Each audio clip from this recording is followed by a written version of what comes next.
bienvenidos nuevamente a mi canal IMA Latina en Israel.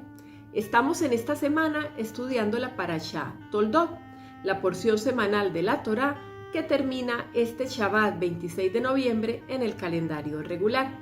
Y quiero compartirles el día de hoy unas enseñanzas que saqué de una serie de libros que tengo del Rebbe de Lubavitch. Acá les voy a mostrar el ejemplo. Baruch Hashem, ustedes saben que nosotros somos familia Chabad y entonces esta colección, y se las muestro en detalle, no porque me estén pagando nada para promocionarla, pero es para contarles que seguramente la pueden encontrar online. Yo la compré físicamente en una judaica en Orlando, pero de pronto la pueden conseguir por otros canales.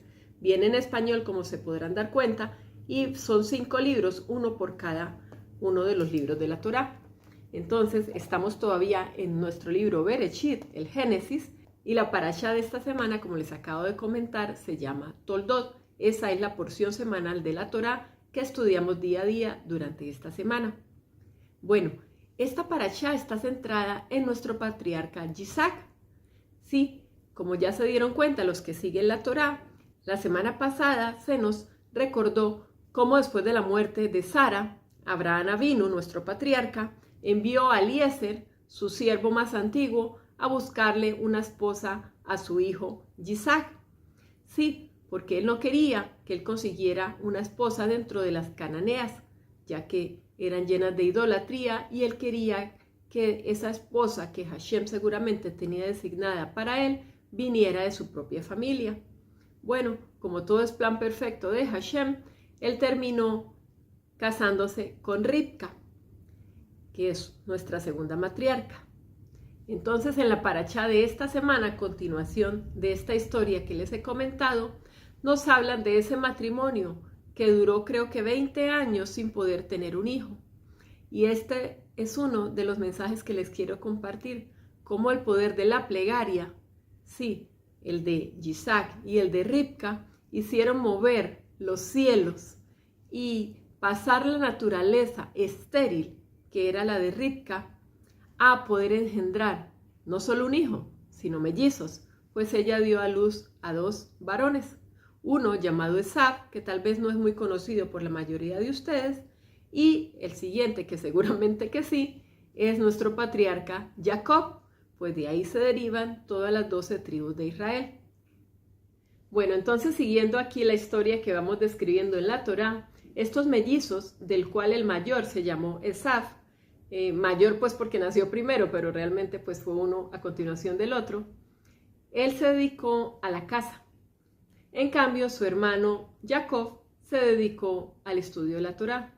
Mientras uno se pasaba todo el día en el campo, dedicado a labores materiales, la caza de animales, el otro se dedicaba al estudio de la Torá. Cada progenitor, como a veces pasa, así uno no quiera, tenía su hijo favorito. De este modo dicen que nuestro patriarca prefería a Esav, pues era el que le traía de los frutos de su casa los animales que más le gustaba a él para comer. Por su parte, Ribka, como las mujeres en general somos más espirituales, ella se deleitaba viendo cómo su hijo Jacob se volvió un erudito de la Torá, porque para ella esa era la misión a la que somos enviados a este mundo, al conocimiento de la Torá. Bueno, y no es que les vaya a describir toda la parashá, porque la mayoría de ustedes ya conocen la historia de la rivalidad entre estos 2 hermanos, de cómo una vez Esav regresó muy cansado de la casa y vio que su hermano estaba cocinando algo rojo, dice la Torá, un guiso rojo, que en realidad eran lentejas, muy famosas acá en Israel, las lentejas rojas, y le dijo que le diera algo de ese guiso que estaba comiendo. Su hermano era consciente de que era Esav el que tenía la primogenitura, porque así era la ley. El hermano que nacía primero era el que iba a heredar todo. Pero también era consciente que su hermano no quería nada de la Torá, despreciaba completamente sus orígenes y no quería pasar a su siguiente generación este conocimiento, y eso lo preocupaba mucho. Así que bueno, de alguna manera él se las arregló para comprarle esa progenitura a cambio de un plato de lentejas, y es la famosa pues historia que ya muchos conocemos. Y bueno, realmente allí Esav no fue el pobre engañado, porque él reconoció que él no le No le servía para nada, que él no quería esa progenitura, que para él era antes un estorbo, y él quería deshacerse de esta obligación de alguna manera espiritual, y por eso no tuvo ningún reparo en dársela a su hermano. Ahora el tema es cómo hicieron para que el papá aceptara esto. Bueno, eso es otra historia de otro momento. En lo que me quiero yo aquí centrar son en las midot, los rasgos de carácter de Yitzhak, nuestro patriarca, que estamos todos llamados a emular. Bueno, entonces quiero compartirles ya con este marco lo que dice el Rebe en sus comentarios. De todos los patriarcas, Yitzhak fue único. Fue el único que nunca abandonó la tierra de Israel. Aun cuando consideró partir durante un tiempo de gran hambruna, Dios le dio una misiva especial. Mora en esta tierra y yo estaré contigo. Pero dentro de las cosas que me gusta aquí que el Rebe contempla es cuál fue la razón que hizo que Dios le evitara salir de la tierra de Israel. ¿Ustedes se han preguntado alguna vez por qué fue el único patriarca que siempre estuvo acá? Bueno, yo aprendí, realmente no hoy, hace tiempos, pero gracias a los diferentes comentarios que uno va estudiando año a año, Baruch Hashem, cuando tenemos la oportunidad de volver a repasar cada una de las parashiot, es que Yitzhak era considerado un sacrificio, un corbán. Sí, recuerden que hace poco estuvimos leyendo en la parashá de otra semana cómo Hashem le pidió a Abraham, su papá, que le sacrificara a su único hijo, el hijo de su vejez. Y cómo allá en el monte Moría él estuvo dispuesto a entregarlo, ¿cierto? En oblación, solamente porque era la voluntad de Dios, a pesar de cuán esperado había sido ese hijo, cuán anhelado y pedido por él y su esposa Sara, el poder ser padres. Y confiando en la promesa de Hashem, finalmente les llegó este anuncio de que por fin iban a poder tener un hijo cuando Abraham era ya un hombre de 100 años y su esposa Sara de 90. Imagínense después de esto que nos diga el Eterno, ok, ahora ya disfrutaste este hijo, ahora lo quiero de vuelta. O sea, pensar siquiera en eso es imposible para nuestra limitada mente humana, o sea, no estamos a ese nivel. No, definitivamente que Hashem jamás nos ponga estas pruebas. Pero aquí el punto en el que me quiero centrar es que Abraham totalmente determinado a cumplir la voluntad de Dios y con ayuda de Yitzhak, porque es que a veces creemos que Yitzhak era un pobre niño pequeñito que no sabía a dónde lo estaban llevando. No, él ya era adulto, ya estaba grande según diferentes fuentes que he estudiado. Él casi que ayudó al papá a montar toda la leña y todo, ¿cierto? Para ser sacrificado. Así que por eso Hashem lo amaba tanto, porque él estuvo dispuesto a facilitarle a su papá pasar por esta prueba tan grande. Y los vio completamente determinados. Incluso a veces nos preguntamos, ¿para cuál de los dos fue más difícil? ¿Para Abraham inmolar a su único hijo? O sea, tener la decisión de hacerlo, porque Baruch Hashem no pasó, pero estaba decidido. ¿O para Yitzhak, sabiendo lo que se venía, estar dispuesto a ese autosacrificio solo porque era el pedido del Eterno? Qué enseñanza tan grande. Y bueno, volviendo aquí al tema, entonces, él siempre tuvo el mérito de estar en Eretz Israel, en nuestra amada tierra, por ese momento, por ese instante en el que fue considerado un sacrificio para Hashem, pero que al final ya fue suficiente esa voluntad, esa determinación que el Eterno pudo ver en ellos de hacer todo lo que él pidiera, que dijo ya, aquí está un animal en su reemplazo para que me lo ofrenden, deja al muchacho tranquilo, no le hagas daño.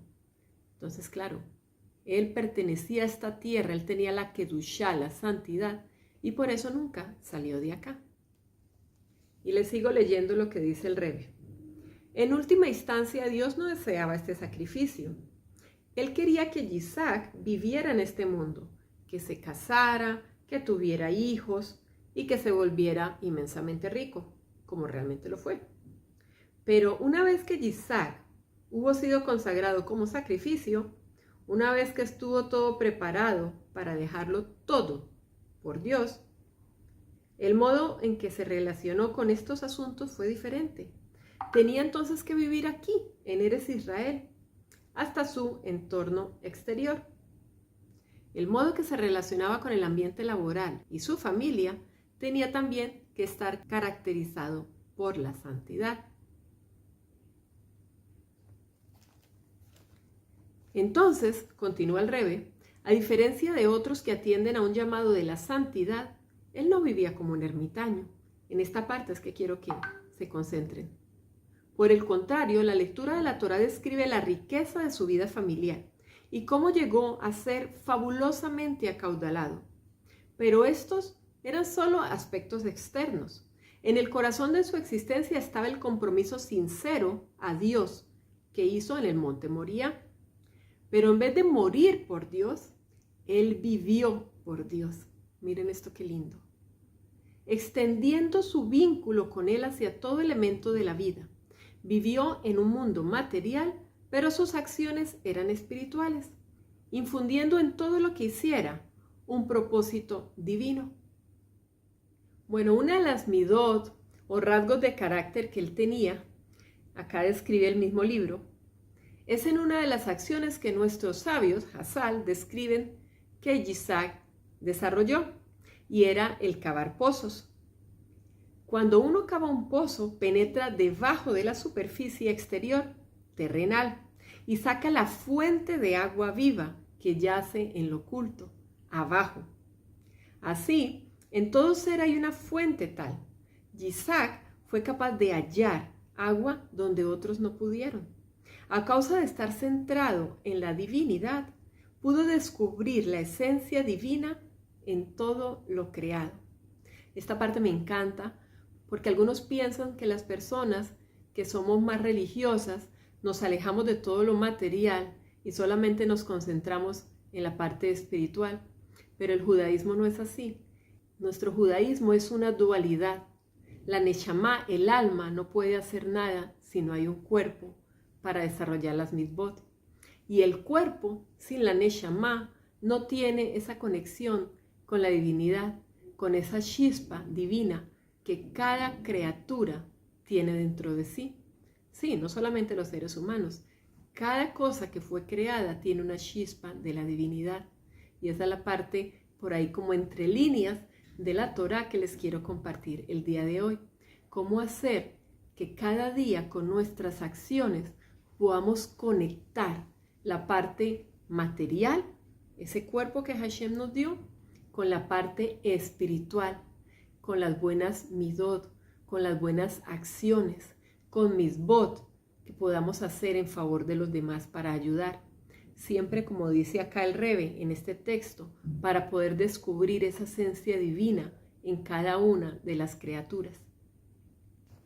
También nos dice acá el Rebbe, y quiero con esto empezar a cerrar este mensaje, que nuestros sabios nos dicen que después de la resurrección de los muertos, cuando todo el pueblo judío se levante, señalaremos a Yitzhak, no a Abraham, no a Jacob, y le diremos, tú eres nuestro patriarca. ¿Pero por qué Yitzhak? Bueno, cada uno de los patriarcas encarnó diferentes características espirituales. Abraham, por ejemplo, fue reconocido por su gesed, por su amor. Yitzhak, por su sobrecogimiento. Recuerden, estuvo dispuesto a entregar su vida solo por cumplir la voluntad del Eterno. Y Jacob es conocido por su infinita misericordia. Entonces continúan acá. Por otra parte, el servicio de Yitzhak nos suministra un ejemplo de cómo precipitar esta era de la redención. A través de su servicio, Yitzhak fue capaz de experimentar un anticipo de este mundo por venir. Mientras existió y se desempeñó en nuestro mundo, pudo apreciar la realidad verdadera de la existencia espiritual. Esta es una lección para todos nosotros, dice el Rebbe. Darnos cuenta, al menos intelectualmente, a veces no es fácil, reconozco, de cómo cada circunstancia en que nos encontremos es solo la cáscara exterior de una verdad espiritual fundamental. Esto debe inspirarnos. a cavar debajo de la superficie, sí, como haciendo pozos, igual que nuestro patriarca, y traer de ese fondo de la tierra esa verdad, esa revelación que está ahí esperando por nosotros. Bueno amigos, sé que para algunos tal vez el mensaje de hoy está un poco profundo, pero bueno, esa soy yo. Siempre los quiero sorprender y mostrarles cómo en este canal se puede ir pasando de diferentes cosas, pero todo es parte de esta cultura judía, tan rica, tan variada, tan hermosa. Termino diciendo, cavar un pozo supone quitar las capas de tierra y revelar la fuente de agua vivificante que se encuentra en ese lugar. En el análogo, esto se refiere a penetrar en la esencia divina de cada uno y activarla como fuente de fortaleza exterior. Bueno amigos, espero que les haya gustado, espero que hayan aprendido. Déjenme en sus comentarios qué les pareció el tema de hoy, este análisis de la Parashá, con ayuda obviamente de las interpretaciones del Rebbe de Lubavitch.